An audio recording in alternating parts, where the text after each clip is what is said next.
o primeiro livro da Santa Magia de Abramelin. Muito embora este primeiro livro sirva mais de prólogo que como regras efetivas para adquirir esta divina e sagrada magia, não obstante, ó Lamesh, meu filho, nele encontrarás exemplos e circunstâncias que não serão menos úteis e proveitosos para ti que os preceitos e dogmas que te darei no segundo e terceiro livros, pelo que não deves negligenciar o estudo deste primeiro livro, que te servirá de encaminhamento para a verdadeira e sagrada magia, e para a prática do que eu, Abraão, o filho de Simão, aprendi, em parte de meu pai, e em parte também de outros homens sábios e fiéis, que achei veraz e real, tendo-o submetido à prova e à experiência. E tendo escrito isto com minha própria mão, coloquei-o dentro deste cofre, e tranquei-o, como preciosíssimo tesouro, para que quando chegasses a uma idade adequada, pudesses estar apto a admirar, considerar e gozar as maravilhas do Senhor, bem como teu irmão mais velho, José, que, como primogênito, recebeu de mim a santa tradição da Cabalá. Capítulo 1 Lamesh, se quiseres saber a razão pela qual te dou este livro, se considerares tua condição de segundogênito, deverás saber por que ele te coube. Eu cometeria grande erro se te privasse daquela graça que Deus me concedeu com tanta profusão e liberalidade. Esforçar-me-ei, pois, para evitar e afastar toda prolixidade neste primeiro livro, e apenas ter em mente a ancianidade desta venerável e infalível ciência. E vendo que a verdade não tem necessidade de esclarecimento e exposição, sendo ela simples e correta, sejas apenas obediente ao que eu te transmitir, contentando-te com a simpleza a ela inerente, sejas bom e veraz, e adquirirás mais riquezas do que eu sequer saberia prometer-te. Possa o único e santíssimo Deus conceder a todos a graça necessária a serem aptos a compreender e penetrar os altos mistérios da Cabalá e da lei. Mas devem se contentar com aquilo que o Senhor lhes conferir, cuidando de que, se contra sua divina vontade quiserem voar ainda mais alto, tal como fez Lúcifer, isto só lhes proporcionará uma vergonhosa e fatal queda. Donde ser necessário usar de extrema prudência, e relevar a intenção que eu tive ao descrever este método de operação. Porque em vista de tua juventude, nada mais procuro senão excitar-te à pesquisa desta magia sagrada. Mas a maneira de adquiri-la virá mais tarde, em toda sua perfeição, e a seu tempo. Pois ser-te-á ensinada por melhores mestres que eu, quer dizer, pelos próprios santos anjos de Deus. Nenhum homem nasce neste mundo como mestre, e por esta razão, somos obrigados a estudar. Aquele que se aplicou, por conseguinte, e estudou, aprendeu. E um homem não pode ter mais vergonhoso e péssimo título do que ser uma pessoa ignorante. Capítulo 2 Portanto confesso que mesmo eu, não nasci um mestre, nem tampouco inventei esta ciência por meu próprio gênio, mas a aprendi de outros da maneira que adiante, em verdade, te narrarei. Meu pai, Simão, pouco antes de sua morte, deu-me certos sinais e instruções concernentes ao modo necessário para adquirir a Santa Cabalá, mas não obstante, verdade que ele não penetrou o santo mistério pelo sendeiro real, e eu não podia saber como compreendê-lo suficiente e perfeitamente como a razão exigia. Meu pai sempre se contentara e se satisfizera com tal método de compreensão, não pesquisando mais o verdadeiro saber e arte mágica que empreendi ensinar-te e expor-te. Após sua morte, encontrando-me com 20 anos de idade, tinha enorme paixão por entender os verdadeiros mistérios do Senhor, mas com minhas próprias forças não conseguia chegar ao termo que tentava atingir.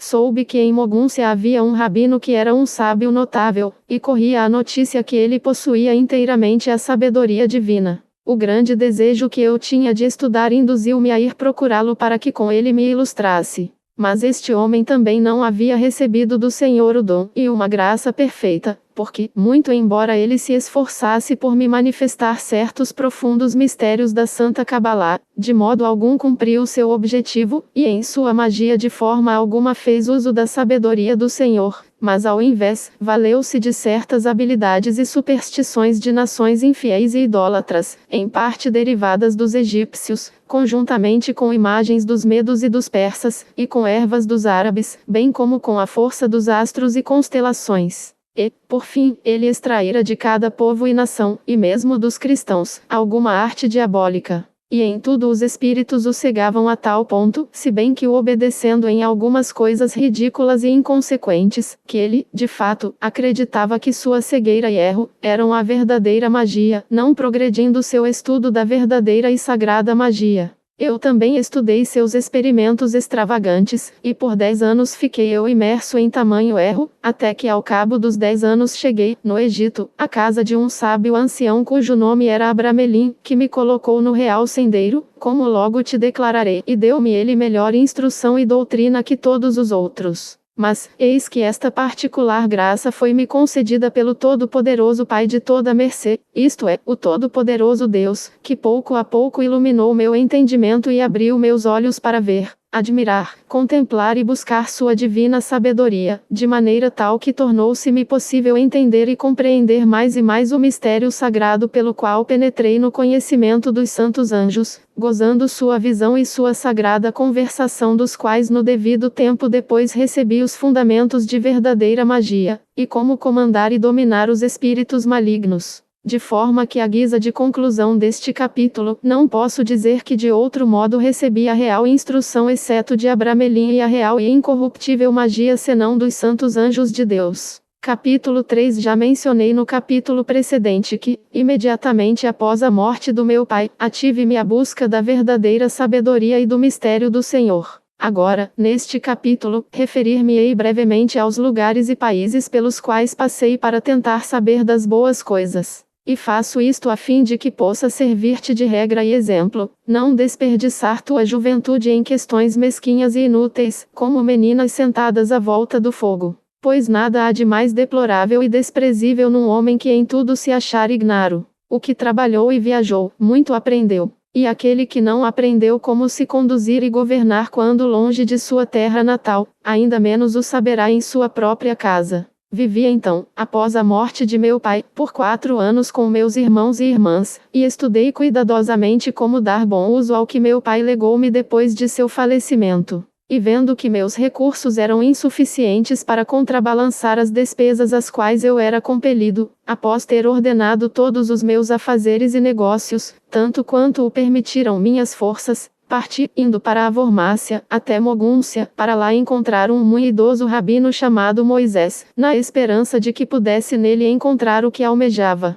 Como disse no capítulo anterior, sua ciência não tinha fundamentos como a verdadeira sabedoria divina. Fiquei com ele por 4 anos miseravelmente desperdiçando todo aquele tempo ali, e persuadindo-me de que aprendera tudo o que desejava conhecer. Pensava apenas em retornar à casa paterna, quando casualmente encontrei um jovem de nossa seita, chamado Samuel, um nativo da Boêmia, cujas maneiras e modo de vida indicavam-me que ele queria viver, andar e morrer no caminho do Senhor e em sua santa lei. E contraí tão forte laço de amizade com ele que expus-lhe todos os meus sentimentos e intenções. Ao passo que ele resolvera fazer uma viagem até Constantinopla, para lá reunir-se a um irmão de seu pai, e depois para a Terra Santa onde nossos antepassados viveram, e da qual por nossos imensos erros e malfeitos, fomos perseguidos e expulsos por Deus. Ele, assim determinado, no momento em que Samuel me fez saber de seu desígnio, fez-me sentir um extraordinário desejo de acompanhá-lo na jornada, e creio que o Deus Onipotente quis por este artifício despertar-me, pois que não pude descansar até que mutuamente empenhamos nossa palavra, e juramos viajar juntos. No dia 13 de fevereiro do ano 1397 encetamos nossa viagem,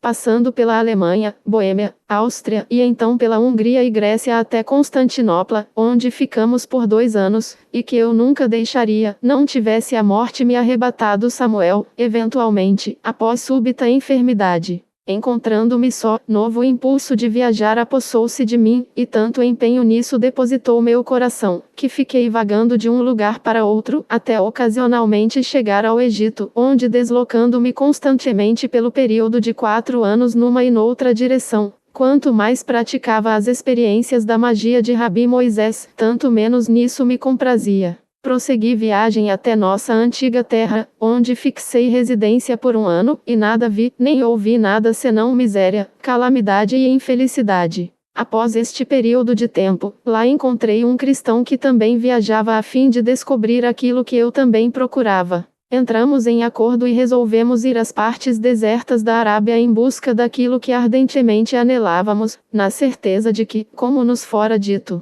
haveriam naqueles lugares muitos homens justos e doutos, que lá habitavam para poderem estudar sem empecilhos, e se devotarem àquela arte pela qual procurávamos. Como por lá nada encontramos de equivalente ao trabalho que tivemos, ou que fosse digno de nossa atenção, veio à minha cabeça a extravagante ideia de não mais ir adiante, mas retomar a minha própria casa. Comuniquei minha intenção ao meu companheiro, que, de sua parte, queria continuar sua empresa, atrás de melhor sorte. Destarte, preparei-me para retornar. Capítulo 4. Em minha jornada de retorno comecei a refletir sobre o tempo que perdera viajando, e a grande despesa que tive, sem nenhuma compensação, e sem ter adquirido nada do que desejava, e que causara o empreendimento da viagem. Eu, porém, tomara a resolução de retornar ao lar deixando a Arábia deserta via Palestina, e então, pelo Egito. E há 6 meses que estava a caminho. Finalmente cheguei a um vilarejo chamado Araxi, situado às margens do Nilo, onde hospedei-me na casa de um velho judeu chamado Arão, local em que já havia me hospedado na ida. E comuniquei-lhe meus sentimentos. Ele perguntou-me sobre meu sucesso, e se eu encontrara o que almejava. Respondi, tristonhamente, que nada conseguira, e lhe fiz um relato preciso das penas e labores a que tinha me submetido, e meu relato era acompanhado de lágrimas, que não podia evitar vertê-las em abundância, de modo que atraía a compaixão do velho, e ele começou a tentar reconfortar-me, dizendo-me que durante minha viagem, ouviu dizer que num lugar deserto não muito longe daquela cidade de Araxi, vivia um muito douto e piedoso homem cujo nome era Abramelino, e exortou-me, já que eu havia me dado a tanto trabalho, a não deixar de visitá-lo, e que talvez o misericordiosíssimo Deus pudesse contemplar-me com a piedade, concedendo-me o que tão justamente desejara. Parecia-me escutar uma voz não humana, mas celestial, e senti uma alegria inexprimível em meu coração. E não tive descanso nem calma até que Arão tivesse encontrado um homem que me conduziu pelo caminho mais curto, pelo qual, caminhando sobre areia fina pelo período de 3 dias e meio sem ver qualquer habitação humana, acabei chegando ao pé de uma colina de pouca altura, e que era inteiramente cercada de árvores. Meu guia então disse: "Neste pequeno bosque mora o homem que procuras." E tendo indicado a direção a seguir, despediu-se de mim e voltou pelo mesmo caminho que viera, levando sua mula, que servira para carregar nossas provisões. Encontrando-me nesta situação, não podia pensar em outra coisa senão submeter-me ao auxílio da divina providência, invocando seu santíssimo nome, que então concedeu-me sua santíssima graça, pois ao voltar meus olhos na dita direção, lobriguei dirigindo-se a mim um venerável ancião, que me saudou na língua caldeia amavelmente, convidando-me a acompanhá-lo até sua moradia, e cuja cortesia aceitei com extremo prazer, percebendo naquele momento quão vasta é a providência do Senhor.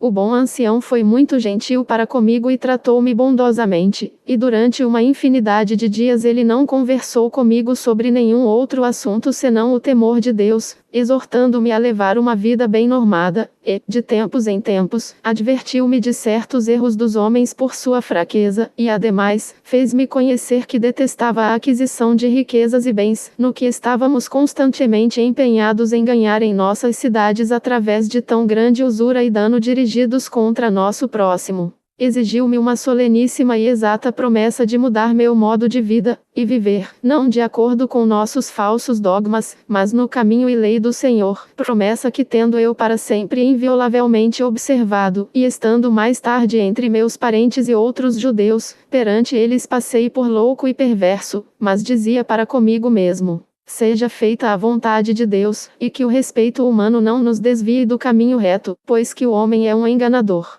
O dito Abramelin, sabendo do ardente desejo que eu tinha de aprender, deu-me 2 livros manuscritos, muito similares no aspecto, a estes que ora te transmito, ó Lamesh, meu filho, mas muito obscuros. E disse-me para copiá-los para mim mesmo, com cuidado, o que fiz, e cuidadosamente examinei a ambos, a um e outro. E ele perguntou-me se eu possuía algum dinheiro, e eu respondi-lhe: sim. Contou-me que precisava de 10 florins de ouro, necessários, de acordo com a ordem que o Senhor lhe dera, para distribuir à guisa de esmolas, entre 72 pobres, que estavam na obrigação de repetir certos salmos. E tendo guardado a festa do sábado, que é o dia do Sabat, partiu o leitor da Cabalá observará de imediato o simbolismo dos números 10 e 72, o primeiro sendo o número das Sepirot e o segundo o dos Shema-Amporash. No entanto, como muitos leitores podem ignorar o significado e a referência desses termos, os explicarei sumariamente.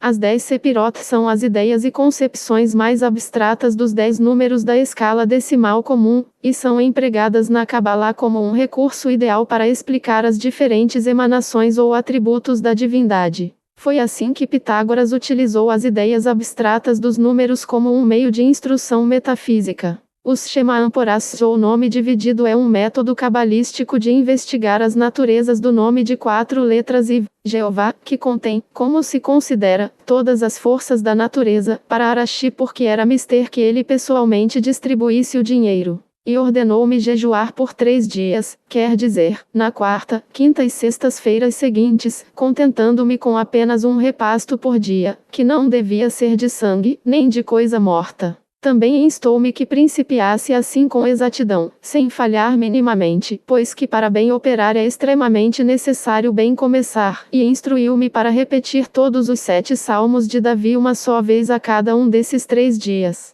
e não fazer nem praticar nenhuma operação servil. Chegado o dia, ele partiu, levando consigo o dinheiro que lhe passara. Obedeci fielmente, executando ponto por ponto o que me fora comandado. Sua volta foi 15 dias depois, e tendo chegado, no dia seguinte, que era uma terça-feira, ordenou-me que antes do nascer do sol fizesse com grande humildade e devoção uma confissão geral de toda a minha vida perante o Senhor, com um sincero e firme propósito de servi-lo e temê-lo, diversamente do que fizera no passado, e desejar viver e morrer em sua santíssima lei, em obediência a ele. Fiz minha confissão com toda a atenção e exatidão necessárias. Durou até o ocaso. E no dia seguinte apresentei-me perante Abramelin, que, com um semblante sorridente, disse-me: "É assim que sempre te desejei." Então conduziu-me até seus aposentos, onde tomei os 2 pequenos manuscritos que copiara. E ele interrogou-me se sinceramente, e sem medo, desejava a divina ciência e a verdadeira magia.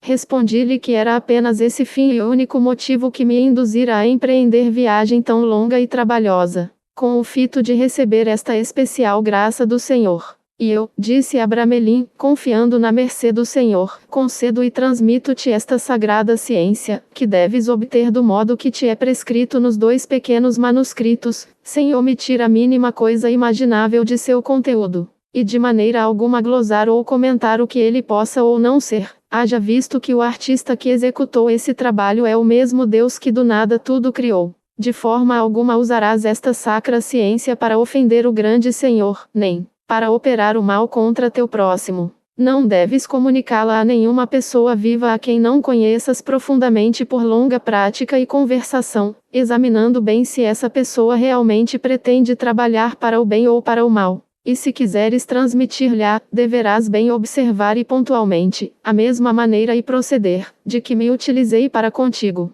E se de outro modo fizeres, aquele que a receber, dela não tirará nenhum fruto. Deves fugir tal como foges de uma serpente de vender esta ciência, e dela fazer comércio. Porque a graça do Senhor nos é dada grátis, e em liberdade, e absolutamente não devemos vendê-la. Esta veraz ciência permanecerá contigo e com tua geração pelo período de 72-28 anos, e por não maior tempo em nossa seita. Não permitas que tua curiosidade te leve a penetrar a causa disto, mas considera para contigo mesmo que somos tão bons, que nossa seita tornou-se insuportável não só para toda a raça humana, mas até para o próprio Deus. Quis, ao receber estes 2 pequenos manuscritos, lançar-me de joelhos diante dele, mas ralhou comigo, dizendo que devemos dobrar os joelhos apenas diante de Deus. Garanto que estes 2 livros foram tão exatamente escritos, que tu, ó Lamesh, meu filho, poderás vê-los após minha morte, e reconhecerás a deferência da qual me sirvo para contigo.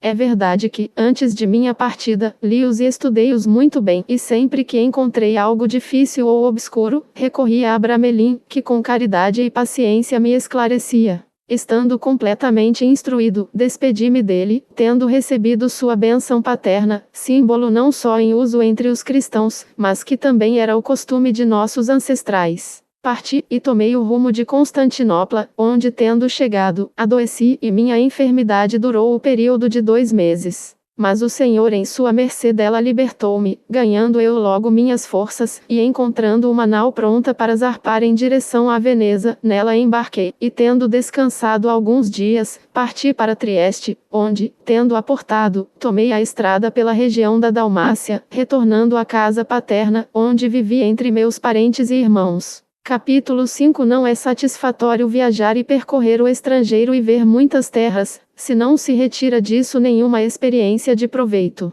Donde, para te mostrar um bom exemplo, falarei neste capítulo dos mistérios desta arte, que descobri aqui e ali enquanto viajava pelo mundo, e também da medida e compreensão de suas diversas ciências, enquanto que no capítulo 6, a seguir, contarei o que aprendi e vi com alguns dentre eles, e se, na prática, achei-os verdadeiros ou falsos. Já contei antes que meu primeiro mestre fora Rabi Moisés de Mogúncia, que, de fato, era um bom homem, mas inteiramente ignorante do real mistério e da verdadeira magia. Apenas devotava-se a certos segredos de superstição, que coligia de diversos infiéis, cheios de incoerência e insensatez de pagãos e idólatras, a tal ponto que os anjos bons e santos espíritos julgavam-no indigno de suas visitas e conversação. E os espíritos malignos mofavam dele, com grande ridículo. Por vezes, é certo, falavam-lhe voluntariamente e por capricho, e obedeciam-no em matérias vis, profanas e sem importância para melhor enleá-lo, iludi-lo e obstruir-lhe posteriores pesquisas do verdadeiro e correto fundamento desta grande ciência. Em Argentina encontrei um cristão chamado Jaime, que tinha a reputação de homem douto e experiente, mas sua arte era a arte do prestidigitador, ou pelotiqueiro, e não a do mago. Na cidade de Praga encontrei um homem malvado chamado Antonio, com 25 anos de idade, que efetivamente mostrou-me coisas maravilhosas e sobrenaturais, mas preserve-nos Deus de cais em tão grande erro, pois o infame desditado asseverou-me ter feito pacto com o demônio, e a este se entregara de corpo e alma, e renunciara a Deus e todos os santos. Enquanto que, por outro lado, o ludibriador Leviatã lhe prometera 40 anos de vida para agir a seu bel prazer.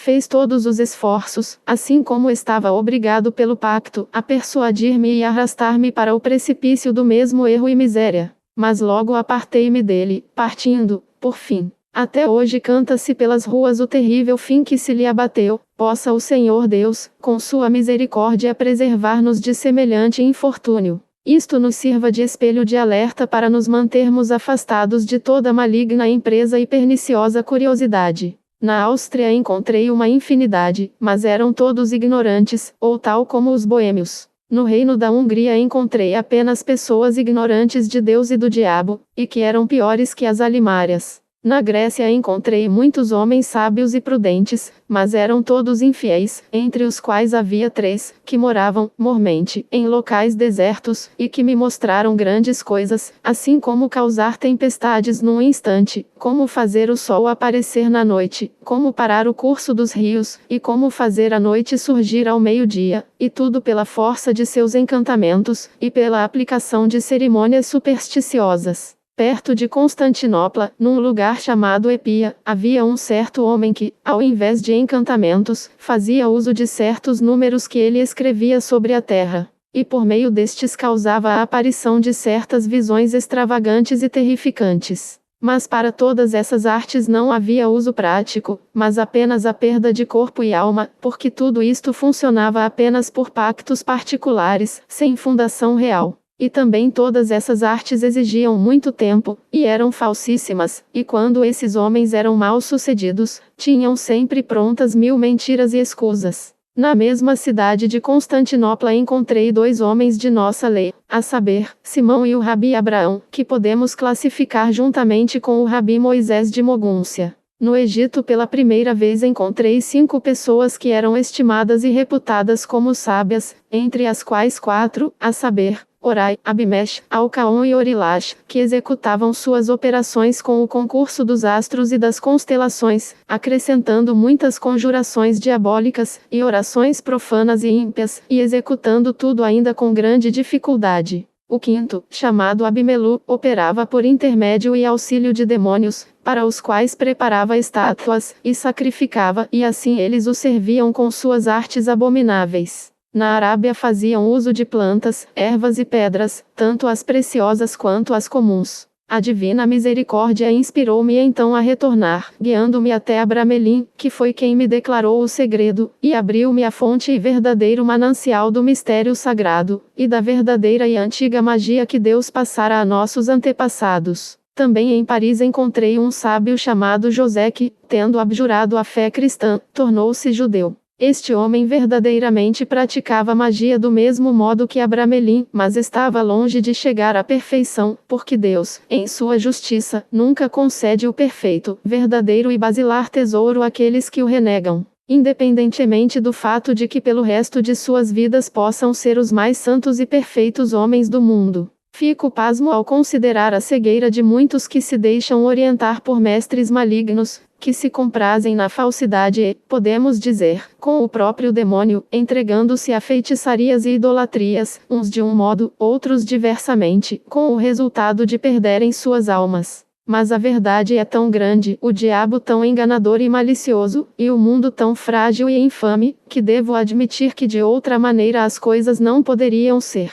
Estejamos, pois, com nossos olhos abertos e segue o que estabelecerei nos capítulos seguintes. E não caminhemos por outro sendeiro, quer do diabo, ou de homens, ou de livros que se jactam de sua magia. Pois, em verdade, declaro-te que eu tive tamanha quantidade dessas matérias escritas com tanta arte, que não tivesse eu os livros de Abramelin, transmitir-te-ia esses. Entretanto, é tão verdadeiro como que há apenas um Deus, que nenhum desses livros vale sequer um óbolo. E ainda assim há homens tão cegos que os compram a preços exorbitantes, e perdem seu dinheiro, seu tempo, e seus penares, e o que é pior, muito a miúde também suas almas. Capítulo 6. O temor do Senhor é a verdadeira sabedoria, e aquele que não o tem, de modo algum pode penetrar os reais segredos da magia, e apenas constrói sobre alicerces de areia, e sua construção não perdurará. Rabi Moisés persuadiu-me a ser prudente, enquanto ele mesmo, com palavras que nem ele, nem ninguém mais entendia, e com símbolos extravagantes, fazia os sinos soarem, e enquanto com execráveis conjurações ele fazia aparecer em espelhos aquele que cometera roubo, e ainda, fabricou uma água que fez um velho parecer jovem, e isto apenas pelo período de 2 horas, e não mais. E todas estas coisas, de fato, ensinou-me, mas tudo nada mais era senão vaidade, baixa curiosidade, e pura ilusão do demônio, não levando a nenhum fim proveitoso que se possa conceber, e tendendo à perda da alma.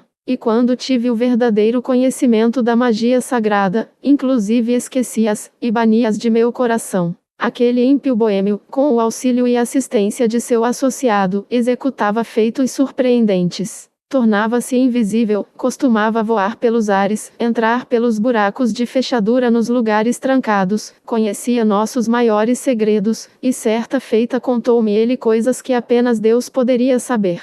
Mas sua arte custou-lhe demasiado, pois o diabo o fez jurar no pacto, que ele deveria usar todos os seus segredos pela desonra de Deus, e pelo prejuízo de seu próximo. Finalmente, seu corpo foi encontrado arrastado pelas ruas, e sua cabeça sem a língua, caída numa cloaca. E este foi todo o proveito que ele obteve de sua ciência e magia diabólica. Na Áustria encontrei uma infinidade de magos que apenas se ocupavam em matar e ferir os homens, pondo a discórdia entre as pessoas casadas, causando divórcios, amarrando nós enfeitiçados em ramos de vimeiros ou de salgueiros para interromper o fluxo de leite nos peitos de lactantes, e infâmias que tais. Mas estes miseráveis desgraçados haviam feito pacto com o diabo, tendo se tornado seus escravos, tendo a ele jurado que sem cessar trabalhariam para destruir todas as criaturas vivas. Alguns destes tinham 2 anos, para que seu pacto vencesse, alguns 3, e após este intervalo, sofreram o mesmo destino do boêmio. Em Linz trabalhei com uma jovem mulher, que certa noite convidou-me a acompanhá-la, asseverando-me que sem nenhum risco conduzir-me-ia ao lugar onde eu, porventura, muito desejasse estar. Deixei-me persuadir por suas promessas. Ela deu-me então um unguento, com o que esfreguei meus tornozelos e pulsos, o que ela também fez, e, de início, pareceu-me estar voando pelo ar até o lugar em que desejei estar, mas que de nenhuma forma ela mencionara. Passo em silêncio, por respeito, sobre aquilo que vi, que era admirável, e tendo-me parecido que lá permanecera por muito tempo, senti como se estivesse acordando de um sono profundo, e sentia uma grande dor em minha cabeça e intensa melancolia. Voltei-me e vi que ela estava sentada a meu lado. Começou a contar-me o que vira, mas o que eu vi foi inteiramente diferente. Eu estava, não obstante, muito surpreendido, por ter me parecido como se realmente tivesse estado, corporeamente, no lugar e ali, em verdade, ter visto o que sucedera.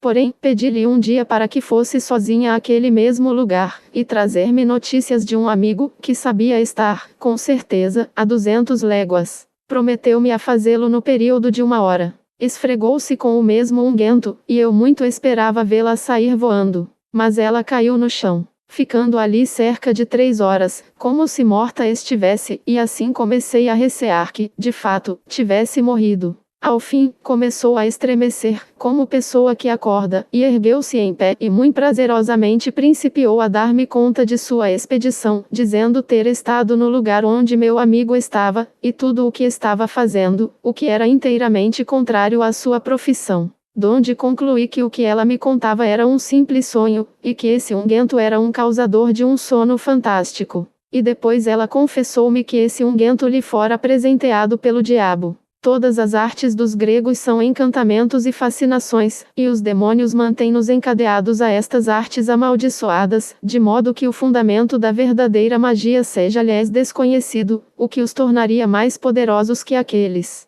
E eu me confirmava nesta opinião porque as operações deles eram sem nenhum uso prático, e causavam dano ao que as colocava em prática, como, de fato, muitos deles claramente mo afirmaram, quando eu tive a verdadeira e sagrada magia. Há também muitas operações que eles dizem terem sido transmitidas pelas antigas sibilas. Há uma arte chamada branca e negra. Uma outra, angelical, teatim, na qual afirmo que vi orações tão doutas e belas, que não conhecesse eu a peçonha nelas oculta, tê-las ia aqui transmitido. Digo tudo isto porque é muito fácil para aquele que não está constantemente em guarda, errar. Um velho traçador de símbolos deu-me muitos encantamentos que apenas tendiam a operar o mal. Executou outros trabalhos por meio de números, que eram todos ímpares, e de proporção tripla, nunca iguais uns aos outros, e como demonstração, causou por estes meios, em minha presença, a queda de uma ótima árvore próxima à minha casa, e todas as folhas e frutos foram consumidos em curtíssimo tempo.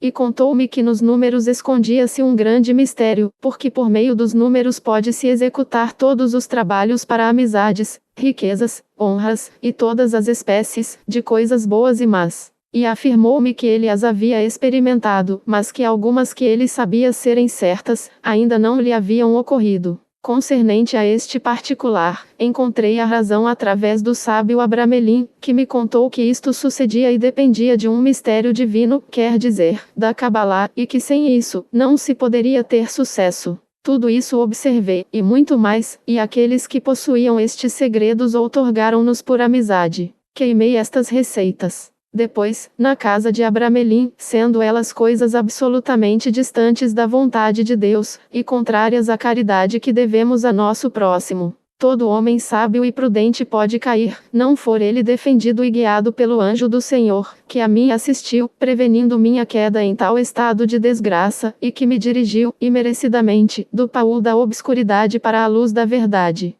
Conheci e senti os efeitos da bondade do sábio Abramelin, que de sua própria vontade, e antes de lhe ter pedido, aceitou-me como discípulo. E antes de lhe ter declarado minha intenção, cumpriu e atendeu meu desejo. E tudo que dele quis obter ele soube antes que eu pudesse abrir a boca. E também contou-me ele tudo o que vi, fiz e sofri do tempo da morte de meu pai até este momento. E isto em obscuro palavreado, e como se fosse profético. O que então não entendi, mas que depois evidenciou-se-me. Contou-me muito no tocante à minha boa sorte, mas, o principal, descobriu-me a fonte da verdadeira Cabalá, a qual, consoante nosso uso, por minha vez comuniquei a teu irmão mais velho, José, após ter ele preenchido os pré-requisitos sem cujo cumprimento a Cabalá e esta sagrada magia não podem ser exercidas, e que te contarei nos 2 livros seguintes. Subsequentemente, manifestou-me o regime do mistério daquela sagrada magia que foi exercida e posta em prática por nossos ancestrais e progenitores, Noé, Abraão, Jacó, Moisés, Davi e Salomão, dentre os quais o último dela fez mau uso, e por isto recebeu punição consequente durante sua vida. No segundo livro descreverei tudo fiel e claramente, de modo que se o Senhor Deus porventura quiser dispor de mim antes de teres atingido idade competente, encontres estes 3 pequenos livros manuscritos constituindo ao mesmo tempo inestimável tesouro e um mestre e professor fiel. Porque amo itíssimos segredos nos símbolos do terceiro livro que vi serem experimentados com meus próprios olhos, por Abramelin, e para ser perfeitamente sincero, que mais tarde eu mesmo executei. E depois dele não encontrei nenhum que executasse essas coisas verdadeiramente, e muito embora José em Paris caminhasse no mesmo sendeiro, no entanto Deus, como justo juiz, de nenhum modo quis conceder-lhe a sagrada magia em sua inteireza, porque ele desprezou a lei cristã. Pois é coisa indubitável e evidente que aquele que é nascido cristão, judeu, pagão, turco, infiel, ou qualquer religião que seja, pode chegar à perfeição deste labor, ou arte e tornar-se mestre, mas aquele que abandonou sua lei natural e abraçou outra religião oposta à sua própria, nunca pode atingir o cume desta sagrada ciência.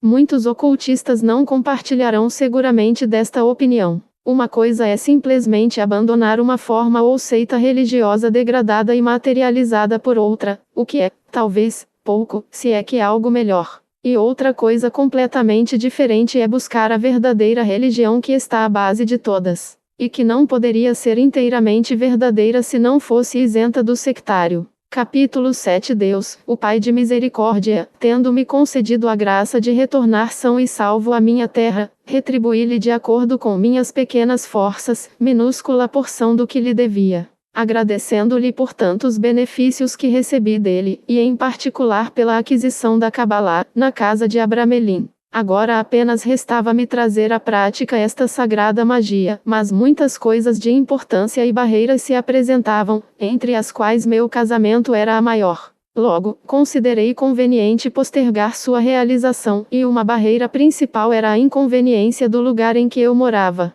Resolvi ausentar-me subitamente, e me dirigir às florestas hercinianas, e lá permanecer durante o tempo necessário para esta operação, levando vida solitária. Não foi possível fazer isto mais cedo por muitas razões e perigos pelos quais depois me arrisquei nesse lugar, além do que, seria necessário afastar-me de minha esposa, que era então jovem e estava grávida. Finalmente, resolvi abraçar o partido de Abramelin, e dividi minha casa em 2 partes. Aluguei outra casa que, em parte, mobiliei, e confiei a um dos meus tios o encargo de prover seus cuidados e necessidades. Enquanto isto, eu e minha mulher, e uma serva permanecíamos em minha própria casa, e comecei a acostumar-me à vida solitária, que era para mim extremamente difícil de suportar, por causa do humor melancólico que me dominava, e assim vivi até o tempo da Páscoa, o qual celebrei com toda a família, de acordo com o costume. Então, de início, no dia seguinte, em nome e pela honra de Deus Onipotente, Criador do céu e da terra, principiei este santo trabalho e o continuei por 6 luas sem omitir o mínimo pormenor, como virás a compreender.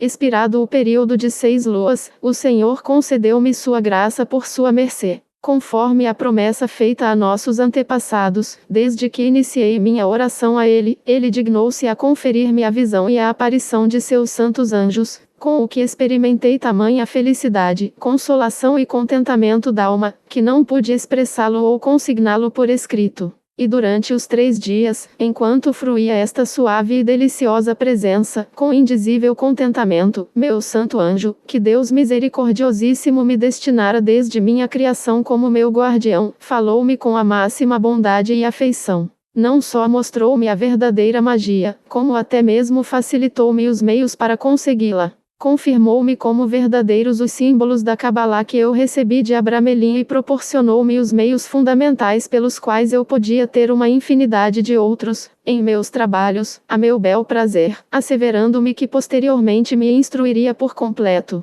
Estes símbolos são todos análogos aos do terceiro livro. Deu-me outros tantos utilíssimos conselhos e admoestações, como apenas um anjo os poderia dar. Como eu deveria conduzir-me nos dias seguintes com os espíritos malignos de modo a forçá-los a obedecer-me. O que devidamente segui cumprindo sempre pontualmente suas instruções, com muita fidelidade, e pela graça de Deus constrangi-os a obedecer-me e aparecer no lugar destinado a esta operação. E obrigaram-se a obedecer-me, e a mim se sujeitarem. E desde aquela data até agora, sem ofender a Deus e aos santos anjos, mantive-os sob meu poder e comando, sempre assistido pelo poder de Deus e de seus santos anjos. E isto com tanta prosperidade de nossa casa, que confesso que me afastei das amplas riquezas que poderia ter acumulado, muito embora possua o bastante para ser contado no número dos ricos, como saberás quando fores de idade mais avançada. Possa a graça do Senhor, e a defesa e a proteção de seus santos anjos nunca se apartarem de mim, Abraão, nem de meus 2 filhos José e Lameche, nem de todos aqueles que por vosso intermédio e pela vontade de Deus, recebam esta operação. Assim seja. Capítulo 8. Para poder mostrar que o homem deveria fazer uso das boas coisas do Senhor aplicando-as para bons propósitos, quer dizer, para sua honra e glória, tanto para si mesmo, quanto para seu próximo, descreverei em umas poucas palavras neste presente capítulo muitas, e as mais consideráveis operações que executei, e as quais, com a ajuda do Todo-Poderoso Senhor e dos santos anjos, por meio desta arte facilmente conduzi ao termo desejado. E não escrevo esta descrição de modo algum para me gabar, nem por glória vã, o que seria grande pecado contra Deus, porque é Ele aquele que fez tudo, e não eu. Mas apenas escrevo isto para que possa servir de instrução para outros, de sorte que possam saber de que se valerem nesta arte, e também para que possam usá-la pela honra daquele que deu esta sabedoria aos homens, e glorificá-lo. E para que todos saibam quão grandes e inexauríveis são os tesouros do Senhor e lhe rendam especial gratidão por tão precioso dom. E especialmente eu, por ter me concedido, não mais que um verme da terra, por intermédio de Abramelin o poder de dar e comunicar a outrem esta sagrada ciência. Após minha morte um livro será encontrado, que comecei a escrever no tempo em que principiava a pôr em prática esta arte, que se contando o número dos anos, foi em 1409, até hoje, em que cheguei aos 96 anos de idade, 41 com toda honra e aumento de fortuna. E nesse livro pode-se ler pormenorizadamente, até a minúcia, o que fiz. Mas aqui, como já disse, descreverei apenas o mais notável. Até agora, tenho curado pessoas de todas as condições, mortalmente enfeitiçadas, nada menos que 8.413, e pertencendo a todas as religiões, sem fazer exceção em nenhum caso. Como este manuscrito apresenta a data de 1458, Abraão deve ter nascido em 1362, e, portanto, tinha 47 anos em 1409. Dei ao meu imperador Sigismundo, clementíssimo príncipe, um espírito familiar da segunda hierarquia, assim como ele mo pedira, e se valeu dos serviços dele com prudência. Ele também desejou possuir o segredo de toda a operação, mas como fui advertido pelo Senhor que essa não era sua vontade, contentou-se com o que era permitido, não como imperador, mas como pessoa particular. E eu, mesmo por meio da arte, facilitei seu casamento com sua esposa. E fiz com que superasse as grandes dificuldades que se opunham a seu casamento. Sigismundo, imperador da Alemanha, nasceu em 14 de fevereiro de 1368 e morreu em Znani em 9 de dezembro de 1437. Filho do imperador Carlos IV e de Ana de Silésia, recebeu uma excelente educação. Aos 10 anos, seu pai deu-lhe o margravato de Brandemburgo, e 2 anos depois, seu casamento foi contratado com Maria, a filha de Luís, o Grande, da Hungria, com quem se casou posteriormente.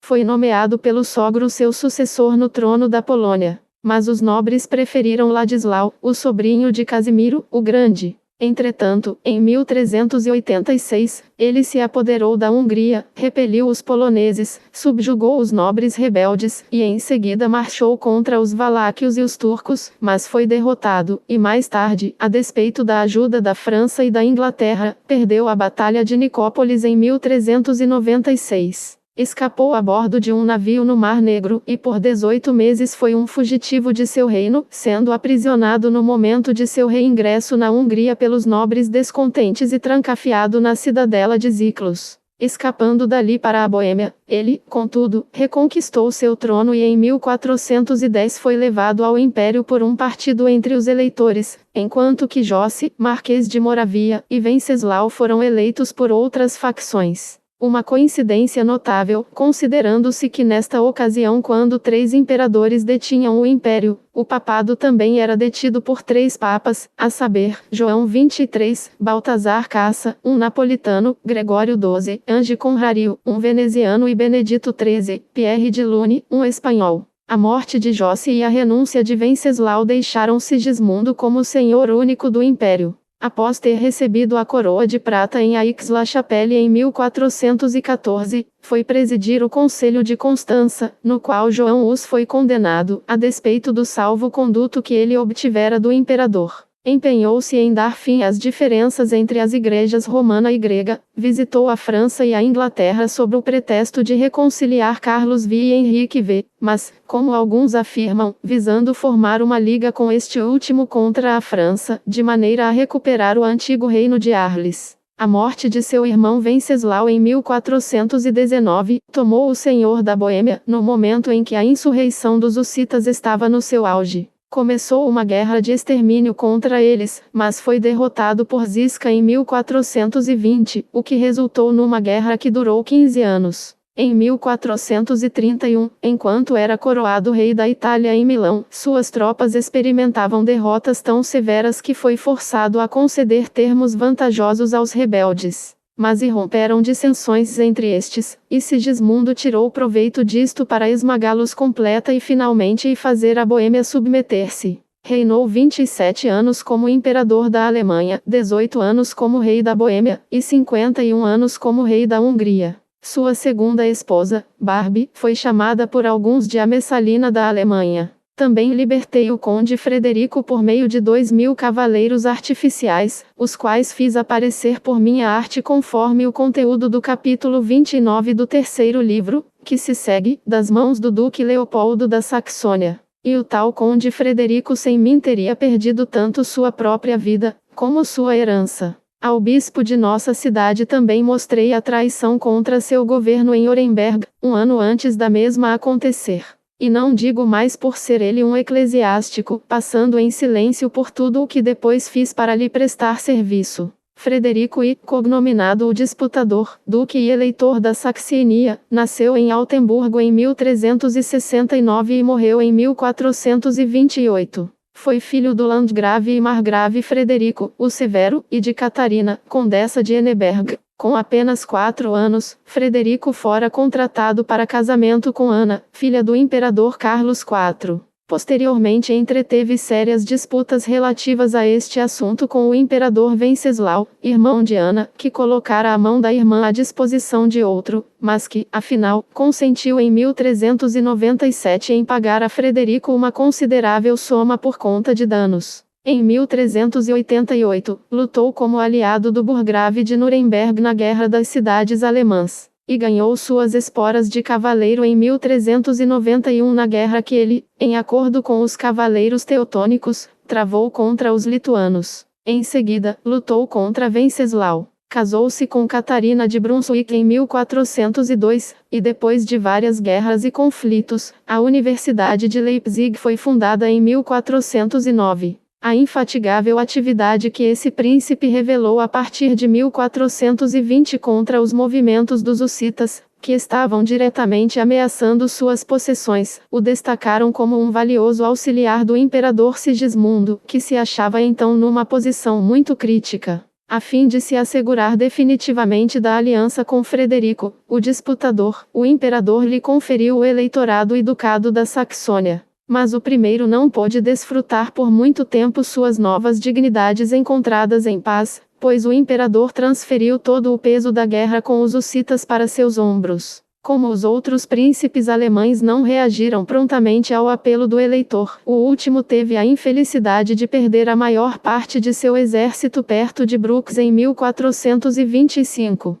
Mas sua esposa, Catarina, convocou a totalidade da Alemanha católica para se unir numa cruzada contra os inovadores hussitas, enquanto 20.000 guerreiros estranhos e estrangeiros chegaram inesperadamente para se enfileirar sob o estandarte de Frederico. Pode-se notar que Abraão, o judeu, indica a cavalaria artificial suprida por ele como constituída por 2.000, embora isto possa ser facilmente um lapso relativamente a 20.000, e os boatos aumentariam logo, certamente, o número. Mas o eleitor foi finalmente derrotado na desastrosa Batalha de Aussig em 1426, onde a elite dos guerreiros alemães caiu. O ano seguinte, mais uma vez, testemunhou uma nova derrota do eleitor, e a mortificação provocada por isto acabou por levá-lo à morte. Foi sucedido por seu filho, Frederico II, chamado o Bom, nascido em 1411 e que começou a reinar em 1428 e morreu em 1464, ver dicionário Larousse. O conde de Warwick foi por mim libertado da prisão na Inglaterra na noite da véspera de sua decapitação. Ajudei a fuga do duque e de seu papa João do Concílio de Constança, que de outra forma teria caído nas mãos do enraivecido imperador. Por conde de Warwick, Abraão evidentemente quer dizer conde de Warwick, visto que ao longo de todo o manuscrito um W jamais é usado, mas sempre um V, sempre que o primeiro aparece num nome próprio. Este conde de Warwick é provavelmente Henrique de Beauchamp, o cunhado de Warwick, o fazedor de reis, e filho daquele Ricardo de Beauchamp tão infame por seus meios para efetivar a tortura e o suplício pela fogueira de Joana d'Arc. Henrique de Beauchamp foi, primeiramente, despojado de seus bens por Henrique IV, mas em 1444 o monarca o tornou duque de Warwick, e mais tarde, rei das ilhas de Wight, Jersey e Guernesey. Ele não sobreviveu muito tempo para desfrutar estas honras, dicionário Larousse. Provavelmente Alberto V, da Áustria. O Papa João XXIII, Baltazar Cossa, Papa de 1410 a 1415, nasceu em Nápoles. Fora um corsário em sua juventude, e a princípio, depois de seu ingresso na vida eclesiástica, tomou-se notado apenas por sua devassidão, suas extorsões e sua violência. O Papa Bonifácio IX, todavia, o designou como cardeal em 1402, e depois legado de Bolonha, onde se diz que se entregou a tais excessos que Gregório XII julgou necessário excomungá-lo. Apesar disto, esse Cossa foi eleito para o papado na ocasião em que a Igreja era sacudida por dissensão interna. Ele prometeu, primeiramente, renunciar ao pontificado se, por seus lados, Gregório XII e Benedito XIII abandonassem suas reivindicações. Contudo, ascendeu ao trono papal e declarou-se do lado de Luís d'Anjou na guerra entre este último e Ladislau referente ao trono de Nápoles. Finalmente, depois que Ladislau tomou Roma, viu-se forçado a implorar o apoio do imperador Sigismundo. Este último concordou em conceder-lhe sua proteção, porém sob a condição única de se convocar o Concílio de Constança. Depois de muita hesitação, e depois de ter tomado toda a precaução possível para garantir sua segurança pessoal, João XXIII assentiu em reunir o concílio, que abriu em 7 de novembro de 1414. Sendo, então, intimado a pôr de lado a mitra papal, achou prudente concordar. Mas alguns dias depois, conseguiu escapar disfarçado durante um torneio dado pelo Duque da Áustria. Retirou-se para Laufemburgo e protestou contra a abdicação, que declarou ter sido arrancada dele mediante a força. Por um momento, o concílio foi tomado de medo e consternação, mas a firmeza do imperador Sigismundo associada ao efeito da declaração de J. Gerson de que os concílios gerais possuíam maior autoridade que o papado, prevaleceu. João XXIII foi intimado a se apresentar perante o concílio, mas se recusou. E logo depois, tendo sido abandonado pelo Duque da Áustria, que era demasiadamente fraco para resistir ao poder do imperador, foi preso em Friburgo e conduzido a Rudolfzell. Em 29 de maio de 1415 este pontífice foi solenemente deposto pelo Concílio de Constança por se entregar à simonia, impudência, a prática secreta do envenenamento e o esbanjamento da riqueza da Igreja, e encarcerado no castelo de Heidelberg. 4 anos depois recuperou sua liberdade graças ao pagamento de 30.000 coroas de ouro e se dirigiu a Roma, onde se submeteu a Martinho V, sendo por este nomeado bispo cardeal de Frascati, e senhor do Colégio Sagrado. Faleceu poucos meses depois em Florença, vitimado pela ansiedade ou por veneno. E este, tendo-me pedido para lhe predizer qual dos dois papas, João XXIII ou Martinho V deveria ganhar afinal, minha profecia se verificou, acontecendo a fortuna que lhe predissera em Ratisbona. No tempo em que estive hospedado na casa do Duque de Bavária, meu senhor, por causa de assuntos de máxima importância, a porta de meus aposentos foi forçada, e foi-me roubado o valor de 83.000 dinheiros húngaros em joias e dinheiro. Assim que retornei, o ladrão, muito embora fosse um bispo, foi constrangido a trazer-me tudo de volta pessoalmente, e restituir-me com suas próprias mãos o dinheiro, as joias e livros contábeis, e dar-me as principais razões que o forçaram a cometer o furto, em lugar de qualquer outra pessoa. Há 6 meses, escrevi ao imperador grego e avisei-lhe que os negócios de seu império estavam em péssima condição, e que seu império mesmo se achava a 2 dedos de sua perda, a menos que ele pudesse apaziguar a ira divina. Como só me resta pouco tempo de vida, aqueles que ficarem receberão as novas do resultado desta profecia. A operação do capítulo 13 do segundo livro executei 2 vezes. Uma vez na casa de Savônia e a outra no marquesado de Magdeburgo, e fui a causa da continuidade destas casas. Ora, uma vez a faculdade de estar apto a dispor da sagrada magia tendo sido obtida, é permitido pedir ao anjo uma soma de dinheiro cunhado proporcional ao nosso nascimento, qualidade e capacidade, o que sem dificuldade te é concedido. Tal dinheiro é tomado dos tesouros ocultos. É, entretanto, preciso notar que em todos os tesouros é permitido que se tome a 5ª parte, com a permissão de Deus, muito embora alguns paroleiros digam que disto há uma infinidade a ser destinada e reservada ao anticristo. Não digo nem por um momento que isto não possa ser verdade, mas sem dúvida do mesmos tesouros pode-se também tomar a 5ª parte. Há ainda mais, que a outros pode ser destinado. Meu tesouro particular foi-me designado em Herbípolis, e executei a operação do capítulo 8 do 3º livro. Não estava guardado de modo algum, e era muito antigo. Era de ouro que nunca havia sido lingotado, e que depois fiz ser batido e convertido em seu peso equivalente de florins de ouro, pelos espíritos, o que foi feito em umas poucas horas. E fiz esta operação tendo em vista que minhas posses eram poucas e de baixo valor. E tão pobre era eu que para casar-me com pessoa que tinha um dote considerável, fui forçado a fazer uso de minha arte, e empreguei o 4º signo do 3º livro e o 3º signo do capítulo 19. Casei-me com minha prima com 40.000 florins de ouro como dote, cuja soma serviu de cobertura para minha riqueza. Todos os signos que estão no capítulo 18 foram por mim usados tantas vezes que não pude contá-las. No entanto, são todos dados no livro supra-mencionado. Fiz grandes e maravilhosas experiências com os signos dos capítulos 2 e do 3º livro. O primeiro signo do capítulo 1 do 3º livro é o mais perfeito. Herbípolis é o nome latino medieval da cidade de Würzburgo na Bavária. Parece, a julgar por esta passagem, que provavelmente era a cidade de Abraão, o judeu e, portanto, aquela que se pretende indicar alguns parágrafos antes, onde ele fala do bispo de nossa cidade. Würzburgo e o distrito circunvizinho formavam um bispado, e na época de Abraão constituiu o cenário de conflitos constantes entre o bispo e seu partido, e os burgueses. Posteriormente, ocorreram ali formidáveis perseguições aos judeus, e muitos editos foram promulgados contra a feitiçaria.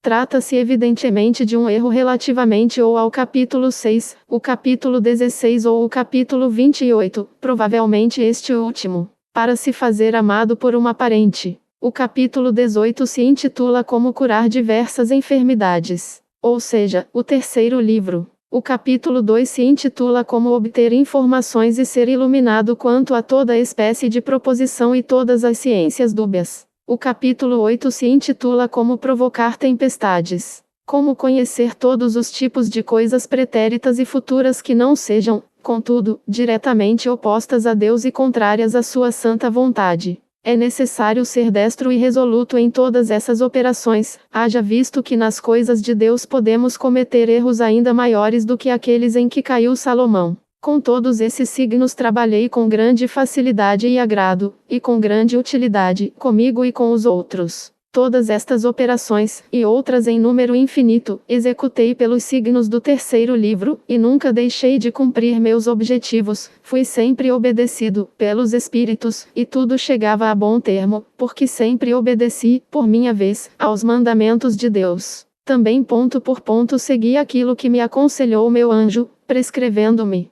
e seguindo também exatamente o que Abramelin ensinou-me, que é o mesmo que escreverei nos 2 livros seguintes, e que exemplificarei e explicarei mais claramente. Porque as instruções que recebi, muito embora em palavras obscuras e hieroglíficas, fizeram-me cumprir meu objetivo, e nunca me permitiram errar e cair em idolatrias pagãs, estranhas e supersticiosas. Tendo eu sido conservado sempre no caminho do Senhor, que é o verdadeiro, o único, o infalível termo, para chegar à posse desta sagrada magia. Capítulo 9. O infame Belial que não tem outro desejo senão obter o poder de ocultar e obscurecer a verdadeira sabedoria divina, de modo que possa dispor de mais meios de cegar os homens simples e levá-los atados, de maneira que possam permanecer sempre em sua simplicidade e em seu erro, e não possam descobrir o sendeiro que conduz à verdadeira sabedoria, vendo que de outro modo seria certo que ele e seu reino ficariam selados e que ele perderia o título que ele mesmo se atribuiu de príncipe deste mundo, e se tornaria escravo do homem. Por isto procura anular e completamente destruir esta sagrada sabedoria. Eu, porém, rogo a todos e a cada um para que estejam em guarda, e de forma alguma desprezem o caminho e a sabedoria do Senhor, nem permitam-se seduzir pelo demônio e seus sequazes, pois que ele é um mentiroso e assim o será eternamente, e possa a verdade para sempre florescer.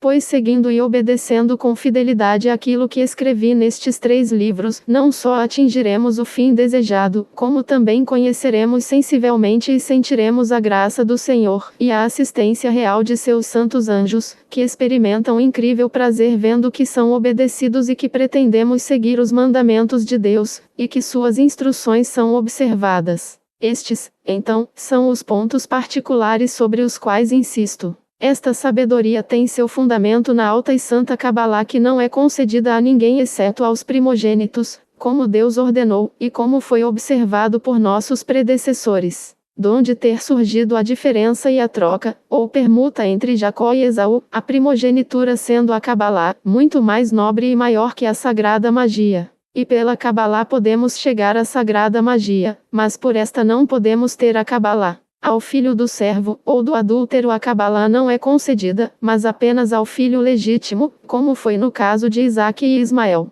Mas a sabedoria sagrada, pela misericórdia de Deus todos podem conseguir, desde que trilhem o caminho reto. E cada um deve estar contente com o dom e a graça de Deus. E isto não pode ser feito por curiosidade, e com extravagantes e ridículos escrúpulos, desejando saber e conhecer mais do que é justo. Tenha-se em mente que a temeridade é por certo punida por Deus, que então permite àquele que é presunçoso não só ser desviado do real caminho pelas causas segundas como também que o demônio tenha poder sobre ele, e o arruinará e exterminará de tal maneira, que apenas podemos dizer que ele mesmo é a única causa de sua própria ruína e miséria. É certo que a antiga serpente tentará contaminar este livro com seu veneno e mesmo destruí-lo e perdê-lo totalmente, mas ó Lamesh, como Pai sincero, suplico-te pelo Deus verdadeiro que te criou e todas as coisas, e suplico a qualquer outra pessoa que por ti receber este método de operação que não sejam induzidos ou persuadidos a ter qualquer outro sentimento ou opinião, ou crer o contrário. Reza a Deus e pede-lhe sua assistência, e deposita toda tua confiança nele só. E se bem que não possas ter a compreensão da Cabalá, não obstante os santos anjos guardiões ao fim das 6 luas ou meses manifestar-te-ão o que é suficiente para a posse desta sagrada magia. Donde todos os signos e símbolos dados no 3º livro são escritos com letras da 4ª hierarquia. Mas as palavras misteriosas de que consiste o segredo têm sua origem e são tiradas do hebraico, latim, grego, caldeu, persa e árabe, por um singular mistério e de acordo com a vontade do sapientíssimo arquiteto e construtor do universo, que sozinho domina-o e governa-o por sua onipotência. E todas as monarquias e reinos do mundo estão sujeitos ao seu poder infinito, e à sagrada magia e divina sabedoria. Quer dizer, os administradores da primeira causa, isto é, os vários poderes divinos, ou deuses e deusas, que atuam mais diretamente sobre a matéria. Abraão alude aqui ao período de preparo exigido do neófito, como será descrito na sequência. Com respeito às hierarquias, ver o fim do 3º livro. Razão pela qual nos mantras indianos se insiste especialmente na força e mistério das próprias palavras. Capítulo 10. Subentendido que nesta operação temos que enfrentar o grande e poderoso inimigo, a quem, por nossa fraqueza ou força humanas, ou ciência, não podemos resistir sem particular socorro e assistência dos santos anjos, e do Senhor dos bons espíritos, é necessário que cada um tenha sempre Deus perante os olhos, e em hipótese alguma, o ofenda. Por outro lado, deve-se estar sempre em guarda, e se abster, como de pecado mortal, de agradar, obedecer, considerar, ou ter respeito para com o demônio, e sua viperina raça. Tampouco deve-se submeter a ele na mínima coisa, pois que isto representaria a ruína e a fatal perda da alma. Como com toda a descendência de Noé, Lot, Ismael e outros que possuíram a terra santa, antes de nossos antepassados, que herdaram esta sabedoria de pai para filho, de família para família. Mas, no decurso do tempo, tendo prestado ouvidos ao traiçoeiro inimigo, deixaram-se desviar do verdadeiro caminho, e perderam a real ciência que receberam de Deus por meio de seus pais, e se entregaram a supersticiosas ciências, e a diabólicos encantamentos, e a abomináveis idolatrias, o que foi a causa de que posteriormente Deus os castigasse, os desconsiderasse, e os afastasse de seus pais. E ao invés deles, lá introduziu nossos predecessores, com quem os mesmos erros, de novo, mais tarde originaram a causa de nossa presente miséria e servidão, o que durará até o fim do mundo. Pois que eles de nenhum modo desejaram saber o dom que Deus lhes houvera dado, mas, ao invés, abandonaram-no para abraçar e seguir os embustes do demônio. Eis porque cada um deve cuidar para não se submeter a ele nem por atos, nem por palavras, nem por pensamentos, porque ele é tão hábil e rápido que pode tomar alguém inesperadamente. Assim como uma aranha pode apanhar um pássaro. Que aquele miserável boêmio e os outros a quem antes mencionei possam servir-te de exemplo a evitar, assim como aconteceu comigo. No começo da operação aparece um homem de majestosa aparência, que com grande afabilidade promete maravilhosas coisas. Considera tudo isto como pura vaidade, pois sem a permissão de Deus ele nada pode dar. Mas ele fará isto para dano e prejuízo, ruína e eterna danação de quem quer que ponha fé nele, e nele acredite. Como podemos ver na Sagrada Escritura quanto ao faraó e seus sequazes, que desprezavam a verdadeira e certa sabedoria de Moisés e Arão, e foram no início apoiados pelo diabo, que lhes mostrou por meio de encantamentos que podia fazer e pôr em prática todas as obras dos supraditos homens santos, donde, finalmente, reduziu-os a uma tal condição de obstinação e cegueira, que sem perceber seu próprio erro e cilada do demônio, foram cruelmente castigados por Deus com várias pragas, e foram por fim todos afogados no Mar Vermelho. É por isto que, concluindo, digo-te em poucas palavras, que devemos nos fiar em Deus somente, e depositar toda nossa confiança nele. Capítulo 11. Deus seja minha testemunha de que não aprendi esta ciência por curiosidade, nem para me valer dela para nenhum propósito maligno, mas sim para usá-la para a honra e glória de para meu próprio uso, e para meu próximo. E nunca desejei usá-la para coisas vãs e vis, mas sempre trabalhei com todas as minhas forças para ajudar todas as criaturas, amigos e inimigos, fiéis e infiéis, a um e a outro, com perfeita determinação e boa vontade, e também fiz uso dela pelos animais. Antes citei certos exemplos para mostrar-te que Deus Todo-Poderoso de forma nenhuma transmite a arte, ou a ciência a uma pessoa de modo que possa usá-la para si apenas, mas de modo que possa prover as necessidades alheias, e daqueles que não possuem esta ciência sagrada. Por isto rogo a todos que sigam o meu exemplo e, se fizer diversamente, a maldição do Senhor cairá sobre ele, enquanto que eu serei justificado e inocente perante Deus e os homens. No terceiro livro será encontrado um belíssimo jardim, cuja semelhança asseguradamente ninguém jamais conformou, e que nenhum rei ou imperador jamais possuiu. Aquele que quiser ser como industriosa abelha poderá ali sugar o mel que contém em abundância. Mas se quiser maliciosamente transformar-se em aranha, de lá poderá também extrair veneno. Deus, porém, concede e transmite sua graça não ao mal, mas ao bom. E se te parece que alguns capítulos do terceiro livro podem mais ser aplicados ao mal e ao dano de nosso próximo, do que ao fim útil, todos saberão que ali os coloquei de modo que possamos compreender que esta ciência pode ser igualmente aplicada para o mal e para o bem, como te mostrarei mais inteiramente nos outros livros. Precisamos então estudar para escapar ao mal e obter todas as forças do bem. O que assim agir todos os dias de sua vida terá o socorro e a assistência dos fiéis, benignos e santos anjos. E o que usá-la para o mal será abandonado pelos mesmos anjos, e estará sob o poder do traiçoeiro inimigo, que nunca deixou de obedecer ao comando de alguém para operar o mal, para tornar a esse seu escravo.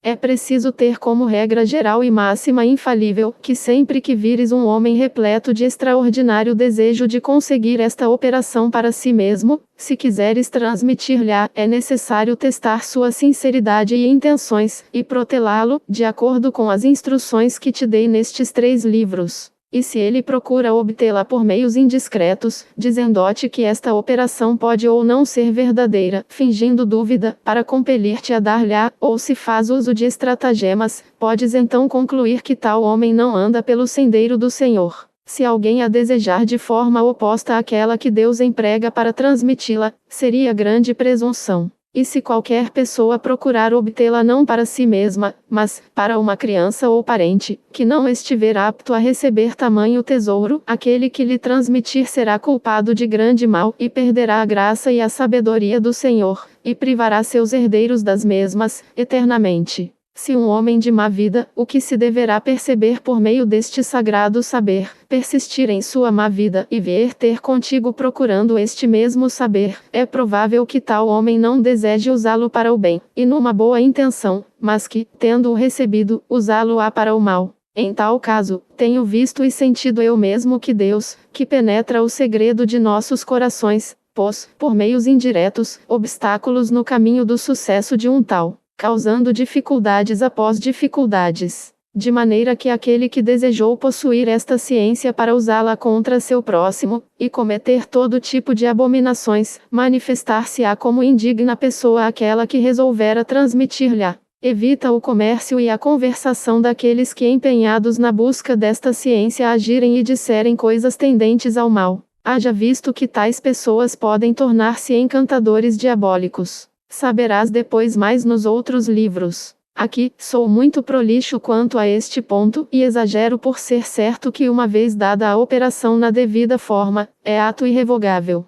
Mas se, por outro lado, após um exame preciso, e inquisição, achares a pessoa tranquila e sincera, deves ajudá-la, porque Deus, que te ajudou, deseja também ajudá-la. E para este fim ele pôs em tuas mãos esta ciência sagrada. Deves fazer todo esforço para trazer a paz entre aqueles que estão em discórdia, tendo se tornado inimigos jurados. E é imperativo a todos fazer o bem, sendo este o único e verdadeiro meio de tornar favoráveis a ti Deus, os anjos, e os homens, e de fazer do demônio teu escravo, e obediente em tudo, e por tudo. E assim sendo, pode-se passar o resto da vida em boa e reta consciência, em honra e em paz, com contentamento, e útil a todos os seres. Incito a todos os que vierem a ser possuidores de tão imenso tesouro, que o empreguem da maneira adequada, nunca o lançando aos porcos. Deves usá-lo para ti, ó Lamesh, meu filho, mas o fruto que dele tirares, deves compartilhar com os necessitados, e quanto mais deres, mais teus recursos aumentarão.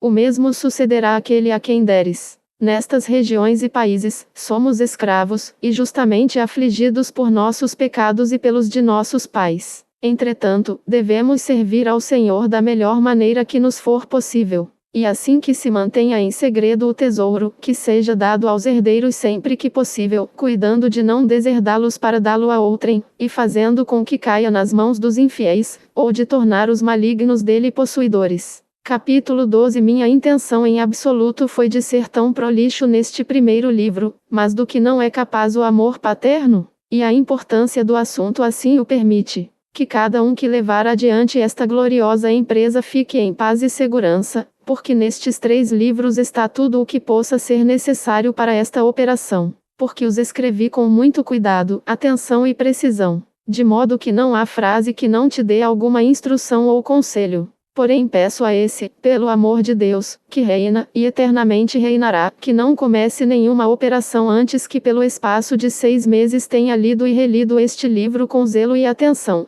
considerando tudo minuciosamente, pois estou mais que certo que não desejará encontrar matéria duvidosa que não estiver capacitado a resolver sozinho, mas também a cada dia assumirá um grande e ardente desejo, prazer e vontade de empreender esta tão gloriosa empresa, a qual pode ser efetuada por qualquer pessoa de qualquer religião. Desde que, porém, durante as 6 luas ela não tenha cometido qualquer pecado contra a lei e o mandamento de Deus. Agora resta-me, ó Lamesh, meu filho, mostrar-te os sinais de minha extrema ternura paterna, dando-te 2 conselhos principais, por meio dos quais, e observando todos os outros particulares que descreverei, tu, e qualquer pessoa a quem transmitires esta sagrada ciência, possas indubitavelmente chegar à perfeição desta sabedoria. É necessário, porém, compreender que muitos tentaram esta operação, e que alguns cumpriram seus anelos, mas que há outros que não tiveram sucesso, e a razão disto sendo porque o seu anjo bom não lhes apareceu no dia da conjuração, seu anjo sendo por sua natureza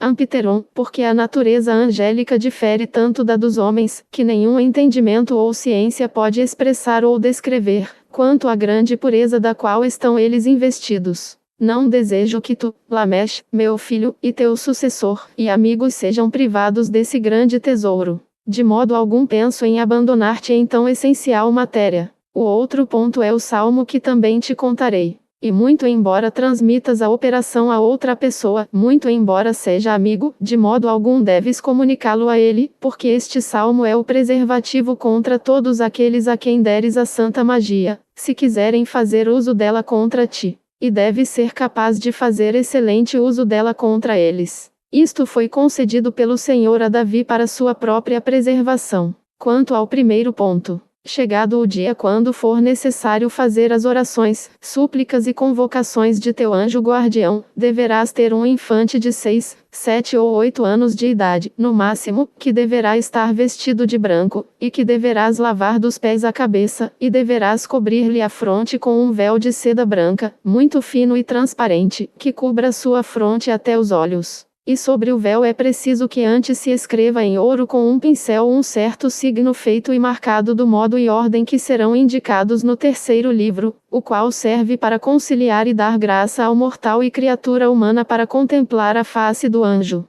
Aquele que opera deve fazer o mesmo, mas com um véu de seda preta, e deve usá-lo do mesmo modo que com a criança. Depois disto, deves fazer a criança entrar no oratório e deves fazer com que ela acenda o perfume do incensório, e deverá ajoelhar-se diante do altar. E o que executa a operação deve estar na porta e prostrar-se no chão, fazendo sua oração, e suplicando a seu santo anjo que se digne aparecer e mostrar-se a este ser inocente, dando-lhe outro signo, se necessário, para que ele mesmo possa vê-lo nos 2 dias seguintes. É necessário que aquele que opera cuide bem de não contemplar o altar, mas tendo sua face voltada para o chão, continue suas orações, e assim que o infante ver o anjo deves pedir que te anuncie, e que olhe para o altar e tome o lamém ou salva de prata que deverás ter lá colocado de propósito, para te trazer, se necessário, e qualquer outra coisa que o santo anjo lá tiver escrito, para que trabalhes nos 2 dias seguintes. O que, tendo feito, desaparecerá.